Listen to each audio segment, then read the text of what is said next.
Assalamualaikum warahmatullahi wabarakatuh. Untuk pertemuan pertama atau materi yang pertama yang akan saya sampaikan di sini yaitu tentang konsep dasar akuntansi perbankan. Baik, kita mulai dengan share screen terlebih dahulu.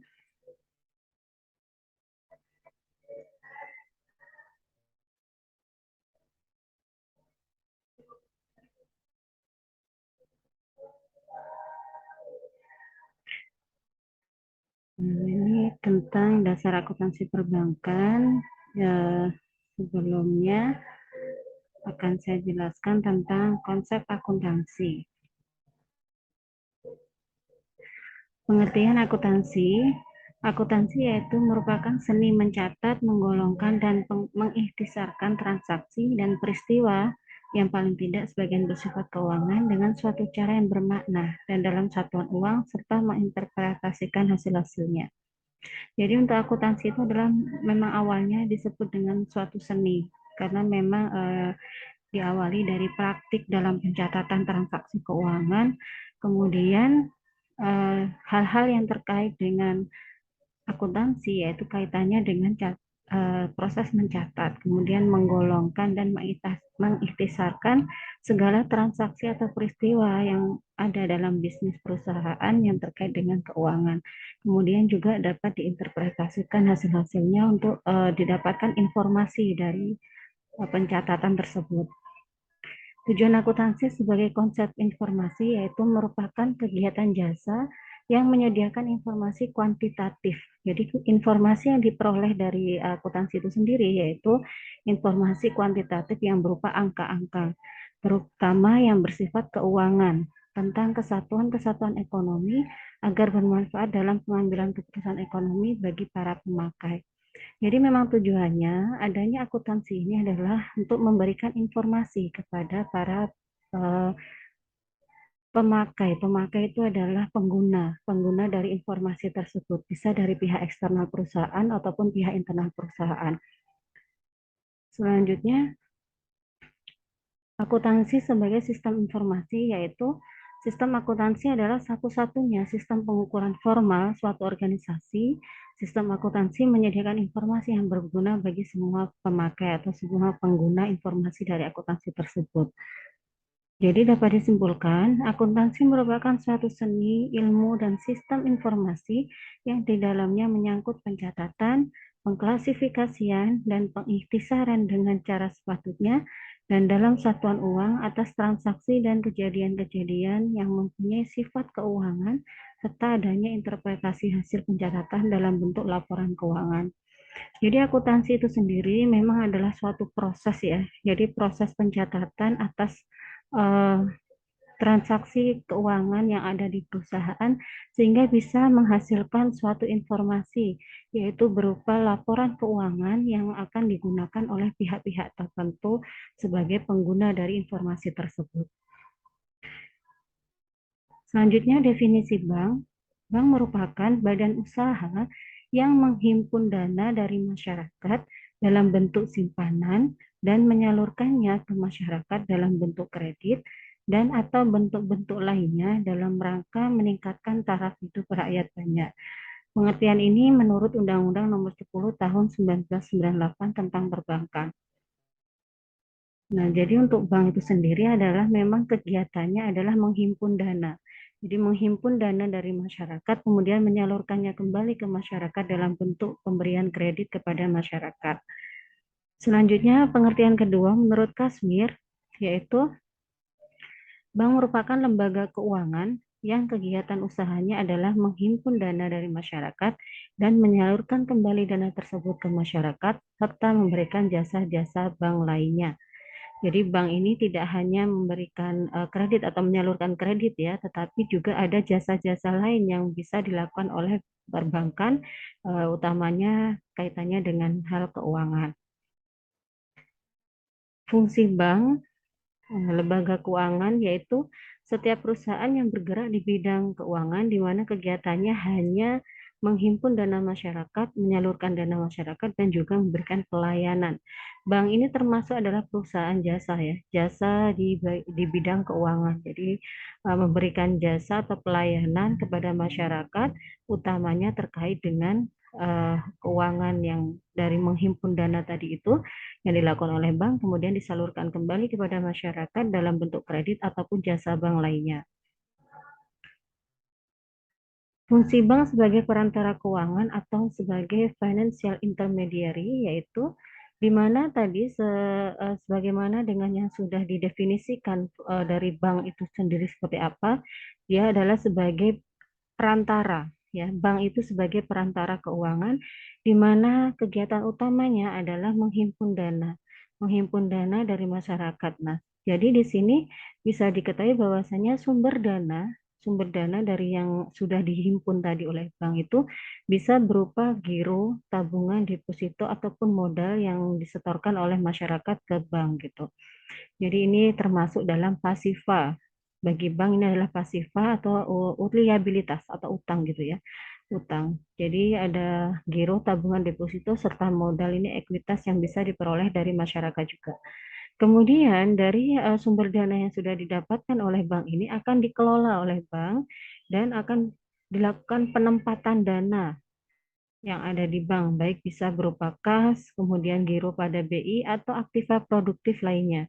Bisa berupa simpanan di bank lain, surat-surat berharga, penyertaan, pinjaman, kemudian pemberian kredit gitu ya, dan untuk aktiva tetap lainnya, seperti itu. Nah, ini jadi untuk fungsi bank sebagai perantara keuangan yaitu di mana dia akan menghimpun dana, sumber dana dari masyarakat, kemudian dikelola di bank sebagai perantara keuangan dan kemudian akan dilakukan penempatan dana. Penempatan dana ini bisa berbagai macam bentuknya di mana dia bisa dikategorikan sebagai aktiva atau aset yang dimiliki oleh perusahaan gitu atau yang dimiliki oleh bank. Jenis bank dilihat dari fungsinya itu dibagi menjadi beberapa hal atau beberapa jenis, yaitu yang pertama bank sentral, kemudian ada bank umum, dan yang ketiga ada bank perkreditan rakyat. Nah, ini mungkin sudah sangat sering kita dengar ya atau kita tahu di setiap kota pasti dia ada untuk yang bank umum dan bank perkreditan rakyat. Kemudian bank sentral itu apa kita definisikan? Bank sentral yaitu bank yang mengatur berbagai kegiatan yang berkaitan dengan dunia perbankan dan dunia keuangan di suatu negara.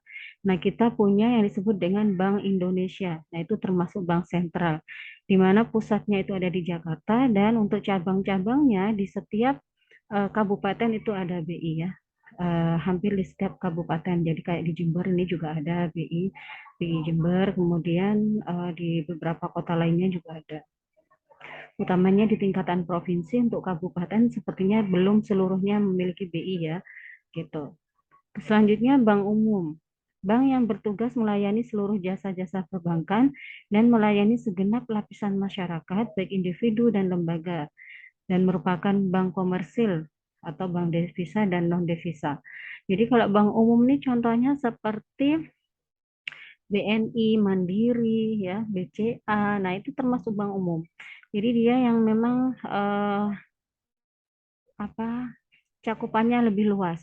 Jadi biasanya di tingkat kabupaten ya, kemudian untuk yang cabang ya di tingkat kabupaten, kemudian ada di tingkat kecamatan, tetapi itu tidak semua bank punya. Jadi tidak semua bank punya cabang di tingkat kecamatan. Kalau misalnya BRI itu kan ada ya, BRI cabang eh, Kecamatan Ambulu misalnya kalau di Jember ya, BRI cabang Kecamatan Ambulu, atau Mandiri juga ada di kecamatan-kecamatan tertentu. Jadi tidak semua kecamatan biasanya akan dipilih pada daerah-daerah yang ramai atau kecamatan-kecamatan yang memang sudah aktivitas ekonominya sudah sangat padat atau ramai gitu ya. Itu. Jadi bank umum itu memang terpusat ya ada di pusatnya ada di Jakarta biasanya. Kemudian juga akan ada di setiap kabupaten atau kota. Selanjutnya akan menurun di cabang-cabang kecamatan kayak gitu. Itu untuk bank umum, jadi cakupannya luas. Kemudian apa sih bedanya dengan BPR atau Bank Perkreditan Rakyat? yaitu bank yang khusus melayani masyarakat kecil di kecamatan dan pedesaan, berasal dari bank desa, bank pasar, lumbung desa, bank pegawai, dan lain-lain yang dilebur menjadi bank perkreditan rakyat. Nah, kalau BPR ini cakupannya lebih kecil, jadi biasanya hanya di tingkat kecamatan atau pedesaan, jadi bahkan ada di desa gitu ya, BPR. Nah, untuk kegiatannya apa? Sama dengan bank umum ya, menghimpun dana, kemudian juga menyalurkan dana, tetapi cakupannya lebih kecil aja, hanya di wilayah-wilayah tertentu, misalnya di pedesaan atau di tingkat kecamatan. Jadi tidak sampai ke tingkat kota gitu ya. Kalau di apa di sini yang saya tahu ya, yang itu di Kecamatan Ambulu misalnya, di situ ada BPR apa BPR Asri Madani, kemudian ada BPR eh, Putra, BPR ya itulah pokoknya banyak BPR yang memang hanya cakupannya di wilayah tertentu gitu ya. Satu kecamatan atau misalkan di desa gitu aja BPR Wono Asri kayak gitu. Baik, sudah. Selanjutnya itu adalah jenis-jenis dari bank ya. Kemudian untuk proses akuntansi bank itu sendiri, yang pertama ini adalah proses yang terjadi di bank setiap harinya, yaitu pertama transaksi hari bersangkutan yang ada di bank, semua transaksi bisnis atau transaksi pelayanan jasa perbankan gitu ya, bisa melalui penghimpunan dana, penyaluran dana, kemudian ada transaksi penerimaan deposito atau tabungan tuh ya untuk penghimpunan dana, untuk penyalurannya bisa berupa jasa pemberian bank garansi atau mungkin jasa perkreditan dan sebagainya. Ini akan dicatat setiap harinya. Kemudian dibuatlah laporan keuangan hari yang bersangkutan. Jadi setiap hari akan ada laporan keluar masuknya uang itu berapa. Baru informasi yang digunakan, informasi yang diperoleh dari laporan harian tadi itu bisa digunakan juga sebagai pengambilan keputusan pada saat-saat tertentu. Kemudian akan dilanjutkan transaksi hari berikutnya dan seperti itu seterusnya ya untuk proses akuntansi bank setiap harinya. Nah, sedangkan untuk laporan keuangan perbankan secara periodiknya, misalnya 3 bulan sekali, ya, atau 4 bulan sekali gitu. Biasanya kalau di laporan keuangannya itu kan ada kuartalan ya. Jadi 1 tahun itu dibagi menjadi 4. 3 bulan sekali itu akan ada dibuatkan laporan keuangan. Nah, untuk siklus akuntansinya sama dengan siklus akuntansi perusahaan jasa ataupun dagang dan manufaktur gitu ya. Untuk siklusnya sama saja untuk laporan keuangan secara periodiknya di sini, yaitu yang pertama dimulai dari bukti transaksi. Kemudian dibuatlah jurnal, selanjutnya buku besar, neraca saldo, jurnal penyesuaian, neraca saldo setelah penyesuaian, laporan keuangan, jurnal penutup, dan neraca saldo setelah penutupan. Nah, ini adalah siklus akuntansi secara umum, begitu juga berlaku untuk siklus akuntansi bank itu sendiri. Selanjutnya akan saya jabarkan masing-masing pengertian dari siklus akuntansi bank itu. Siklus akuntansi merupakan urutan aktivitas yang dimulai dari terjadinya transaksi yang mempengaruhi posisi keuangan perusahaan sampai terbentuknya laporan keuangan. Untuk bukti transaksi atau dokumen ini sama saja ya, kalau di perbankan bedanya untuk bukti transaksi ini bisa berupa kwitansi pembayaran, faktur pembelian, misalnya ada transaksi pembelian, kemudian ada kalau faktur penjualan jika ada ya, yang jelas apa bukti kwitansi penarikan dana, kemudian penarikan dana oleh nasabah atau bisa juga berupa setoran ya, setoran tunai ataupun transfer, bukti transfer yang dilakukan oleh nasabah. Nah, itu menjadi bukti transaksi atau dokumen yang dimiliki oleh bank. Kemudian dibuatlah jurnal, yaitu aktivitas pertama yang dilakukan dalam mencatat setiap transaksi keuangan adalah mencatat transaksi dalam jurnal umum. Kemudian dibuatlah buku besar atau posting ke masing-masing nama akun yang telah dicatatkan jurnal umumnya tadi ya. Selanjutnya membuat neraca saldo, di mana menggambarkan semua saldo dari masing-masing akun pada periode tertentu. Selanjutnya dibuatlah jurnal penyesuaian. Nah, ini jurnal penyesuaian ini muncul ketika di akhir periode. Pada akhir periode dilakukan penyesuaian jika ada transaksi yang belum tercatat atau transaksi yang salah dalam pencatatan, atau misalnya memang ada beberapa hal yang perlu dicatatkan atau diakui beban-bebannya di akhir periode, misalnya beban bahan habis pakai atau mungkin beban asuransi jika sudah dilakukan asuransi dibayar di muka kayak gitu ya.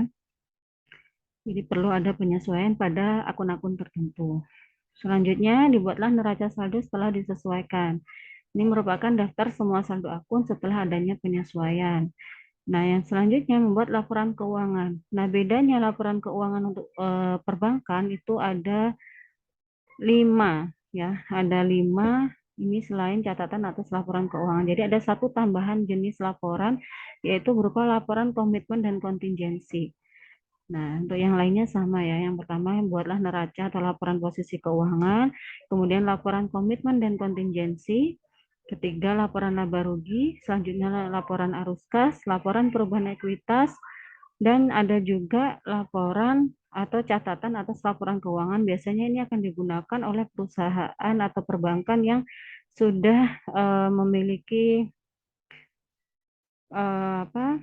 Sudah ini ya, terdaftar di Bursa Efek gitu ya. Jadi laporan keuangannya harus lengkap gitu. Sudah ada catatan atas laporan keuangannya juga. Nah, itu jadi bedanya ada di sini di laporan komitmen dan kontingensi ini merupakan laporan yang masih berupa apa? Masih berupa keterikatan atau perjanjian gitu ya, masih belum terrealisasi, tetapi di situ juga harus sudah dilaporkan di laporan keuangan tersebut gitu. Jadi dibuatlah laporan tersendiri untuk komitmen dan kontingensi. Selanjutnya persamaan dasar akuntansi perbankan. Sistem pencatatan transaksi keuangan perusahaan termasuk bank menganut sistem tata buku berpasangan atau double entry system. Jadi untuk akuntansi bank itu juga pencatatannya pakai double entry system gitu ya. Untuk persamaan dasar akuntansi pada umumnya yaitu aset sama dengan liabilitas plus ekuitas. Sedangkan untuk persamaan dasar akuntansi perbankan itu sama saja yaitu aset bank atau aktiva bank sama dengan kewajiban bank atau liabilitas bank ditambah dengan ekuitas bank. Nah, jadi sama aja, cuman nanti yang membedakan adalah akun-akun yang digunakan gitu ya. Jadi ada sedikit perbedaan karena memang transaksi keuangan yang dilakukan oleh perbankan dengan perusahaan pastinya beda untuk perusahaan dagang ataupun jasa gitu. Jadi tinggal menyesuaikan aja untuk akun-akun yang digunakan. Kalau bersama dasar akuntansinya sama. Hubungan antara aktiva atau aset ya, kewajiban atau liabilitas dan ekuitas dengan pendapatan dan biaya dapat dijabarkan dalam persamaan dasar akuntansi sebagai berikut. Nah, ini ketika persamaan dasar akuntansi sudah diikut sertakan dengan adanya pendapatan dan biayanya. Maka seperti ini persamaannya. Aktiva sama dengan kewajiban plus ekuitas plus pendapatan dikurangi biaya. Jadi pendapatan dan biaya ini sama-sama mempengaruhi ekuitas, di mana dia untuk pendapatan dikurangi biaya, ini hasilnya adalah laba atau rugi. Sedangkan laba atau rugi itu pasti akan mempengaruhi dari ekuitas itu sendiri. Kalau laba menambah ekuitas, kalau rugi mengurangi ekuitas. Jadi pendapatan dan biaya ini sama-sama mempengaruhi ekuitas. Atau jika dijabarkan secara rumus matematik, jadi nilai minus dari biaya ini, ya minus biaya ini akan dipindah ruas ke sebelah kiri sehingga aktiva ditambah biaya sama dengan kewajiban plus ekuitas plus pendapatan gitu. Jadi intinya pendapatan dan biaya ini akan mempengaruhi ekuitas. Nah, untuk bagian dari aktiva bank atau aset bank yaitu bisa berupa kas, giro BI, penempatan pada bank lain, sekuritas jangka pendek, kredit yang diberikan, penyertaan serta aktiva tetap atau aset tetap. Kemudian kalau liabilitas bank, ya kalau liabilitas bank itu berupa giro nasabah, tabungan, deposito atau pinjaman yang diterima. Sedangkan ekuitas ini berupa modal yang disetor serta laba ditahan. Jadi laba ditahan ini laba yang tidak dibagikan kepada investor gitu ya. Jadi ditahan untuk ditambahkan sebagai modal. Kemudian untuk pendapatan bank itu bisa berupa pendapatan bunga atau pendapatan lainnya. Sedangkan biaya bank ini bisa berupa biaya bunga atau biaya lainnya. Nah, ini adalah akun-akun yang akan digunakan untuk aktivitas bisnis yang ada di perbankan. Jadi seperti ini. Nanti juga akan ada beberapa jenis akun lainnya yang akan kita pelajari. Sekarang ini adalah contoh di mana transaksi perbankan kemudian dicatat dengan menggunakan persamaan dasar akuntansi bank gitu ya. Mungkin dulu yang masih ingat di pengantar akuntansi 1 itu juga ada pencatatan transaksi bisnis perusahaan baik jasa maupun dagang di mana di situ dicatat dengan menggunakan persamaan dasar akuntansi. Nah, ini bedanya adalah transaksi yang ada di perusahaan atau di perbankan gitu. Yang pertama, dia Kirana mendirikan bank dengan nama Bank Kirana. Dia menanamkan modalnya sebesar 100 miliar yang disetor secara tunai pada Bank Kirana. Nah, kalau ada transaksi seperti ini, setoran tunai, maka cara mencatatnya yaitu, nah ini pencatatan dalam bersama dasar akuntansi. Berarti di sini transaksi yang nomor 1 ada kas senilai 100 miliar. Jadi ini saya ringkas ya, nolnya ada 3 di sini, simpan dikit. Jadi dalam satuan juta ribuan. Jadi ribuannya ini yang disisihkan. Jadi di sini tersisa 100 miliar, ini 100 juta di sini atau 100 miliar. Kemudian modal bertambah 100 miliar gitu. Jadi kas bertambah karena adanya setoran modal sejumlah 100 miliar, modal juga bertambah 100 miliar gitu ya. Jadi dibuatlah kolom-kolom. Ini bersama dasar akuntansinya. Jadi di sini sebelah ruas kiri adalah aset atau aktiva, ruas kanan berupa pasifa dan ekuitas. Modal ini termasuk ekuitas. Itu yang transaksi pertama. Kemudian yang kedua, untuk memperlancar operasi bank, Bank Kirana membeli kendaraan seharga 400 juta secara tunai. Nah, untuk transaksi kedua berarti aset bertambah. Aset bertambah berupa kendaraan senilai 400 juta. Kemudian yang berpengaruh lainnya, akun yang berpengaruh lainnya adalah kas. Kas berkurang karena untuk membeli kendaraan senilai 400 juta. Jadi perubahan atau akun-akun yang berpengaruh untuk transaksi kedua ini adalah sama-sama di sisi aset. Nah, ini bisa dilihat bahwasannya kas berkurang 400 juta, kemudian kendaraan berupa mobil bertambah senilai 400 juta. Jadi ini akun yang digunakan bisa kendaraan atau mobil seperti ini ya. Jadi bisa saja menggunakan nama akun kendaraan gitu.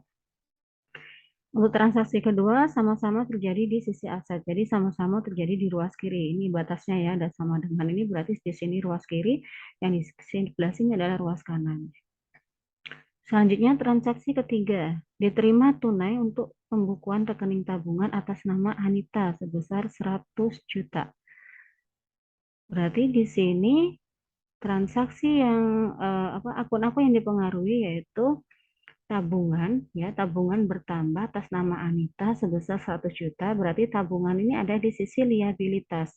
Kemudian kas bertambah senilai 100 juta, kas ada di sisi aset. Jadi ruas kiri bertambah pada kas, ruas kanan bertambah pada tabungan. Nah, ini bisa dilihat kas bertambah 100 juta, tabungan bertambah 100 juta di ruas kanan. Jadi bagian dari liabilitas ya, giro tabungan deposito ini bagian dari liabilitas atau utang perusahaan, utang bank. Selanjutnya transaksi yang keempat, diterima tunai 500 juta untuk pembukaan rekening deposito berjangka atas nama Ratna Safitri. Berarti di sini ada transaksi pembukaan rekening deposito. Yang berpengaruh, akun-akun yang berpengaruh yaitu yang pertama liabilitas bertambah berupa deposito senilai 500 juta. Kemudian kas juga bertambah. Di sisi aset juga bertambah dari sisi kas yaitu senilai 500 juta. Nah, berarti pencatatannya ini ya, kas bertambah 500 juta, kemudian deposito bertambah 500 juta. Selanjutnya transaksi kelima, diberikan kredit kepada Desi Chandra sebesar 1 miliar. Hari ini direalisasikan dan langsung dikreditkan ke rekening giro Desi sebesar 900 juta, secara tunai 100 juta. Nah, ini berarti ada beberapa akun yang terpengaruh. yaitu yang pertama kas berkurang ya, kas banknya ini berkurang karena adanya kredit. Kredit kan berarti ada transaksi memberikan dana kepada masyarakat. Oke, kas berkurang senilai 1 miliar, kemudian eh, dari 1 miliar ini yang 900 jutanya masuk ke gironya Desi. Jadi Desi ini punya giro di bank tersebut, sehingga eh, liabilitas juga bertambah. Liabilitas bertambah berupa giro senilai 900 juta. Nah, selanjutnya kasnya berkurang senilai 100 juta. Nah, ini ya. Jadi untuk yang 100 jutanya tunai, diterimakannya tunai, yang 900 jutanya diterimakan atau diberikan melalui giro. Nah, ini berarti untuk yang akun yang berpengaruh sebelumnya, yaitu ada akun kredit yang diberikan ya. Jadi untuk asetnya ini bukan kasnya, nih yang kasnya yang 100 juta ya. Saya ulangi, diberikan kredit kepada Desi Chandra sebesar 1 miliar. Nah, ini untuk kredit kepada Desi ini ya, ini akun yang berpengaruh adalah akun kredit yang diberikan. Jadi termasuk aset perusahaan. Aset ya, aset pada akun kredit yang diberikan, bukan kasnya dulu ya. Jadi saya ulangi lagi, ini pakai akun kredit yang diberikan. Diberikan kredit kepada Desi Chandra sebesar 1 miliar. Tadi penjelasan sebelumnya kurang tepat. Nah, dari 1 miliar ini, dari kredit yang diberikan sebesar 1 miliar, yang 900 juta ini ditransfer ke rekening giro. Jadi liabilitas bank itu bertambah senilai 900 juta melalui akun giro. Selanjutnya, kasnya berkurang senilai 100 juta karena diberikan secara tunai yang 100 jutanya gitu ya. Yang 900 juta ini tetap ada di bank tetapi sudah beralih ke giro, jadi berupa giro yang dimana di sini sudah menjadi kepemilikannya Desi melalui giro yang ada di bank tersebut. Maka untuk pencatatannya ini ya, yang transaksi nomor 5 yaitu kredit yang diberikan bertambah. Nah ini ya, kredit yang diberikan bertambah ya, senilai 1 miliar. Kemudian yang 900 juta ini berupa giro, diberikannya berupa giro. Jadi di sini bertambah gironya 900 juta. Kemudian yang 100 jutanya diterimakan secara tunai. Jadi kasnya bank berkurang senilai 100 juta gitu. Jadi muncul akun yang baru yaitu kredit yang diberikan di sini merupakan bagian dari aset perusahaan. Selanjutnya, transaksi yang keenam, Arif Pambudi membuka rekening giro dengan setoran perdana 200 juta tunai. Nah, berarti di sini giro ini bertambah sebagai liabilitas, jadi utang bank berupa giro atas nama Arif Pambudi ini bertambah senilai 200 juta. Kemudian dampak yang lainnya yaitu pada kas bertambah senilai 200 juta. Ini bisa dilihat di sini untuk transaksi nomor 6. Kas bertambah 200 juta, giro bertambah 200 juta. Selanjutnya, transaksi nomor 7, Anita menarik tabungan senilai 10 juta. Nah, ada penarikan tabungan, berarti tabungan ini berkurang senilai 10 juta, kas juga berkurang senilai 10 juta. Jadi liabilitas ya, tabungan bagian dari liabilitas. Nah, ini tabungan berkurang 10 juta, kasnya juga berkurang 10 juta. Nah, kalau sudah semua transaksi sudah dicatat selama satu periode, kemudian dijumlahkan untuk kas dari adanya penambahan dan pengurangan itu tadi, totalnya berapa. Kemudian setiap kolom ini dijumlahkan. Untuk liabilitas dan ekuitas juga sama. Ini semuanya dijumlahkan. Nah, sehingga jumlah antara ruas kiri dan ruas kanan itu harus sama.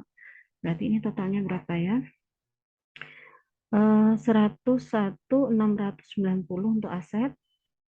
Kemudian yang di sini 101.690 untuk liabilitas dan ekuitas. Berarti antara ruas kiri dan ruas kanan ini sudah sama, sudah balance. Berarti tidak ada kesalahan dalam pencatatan.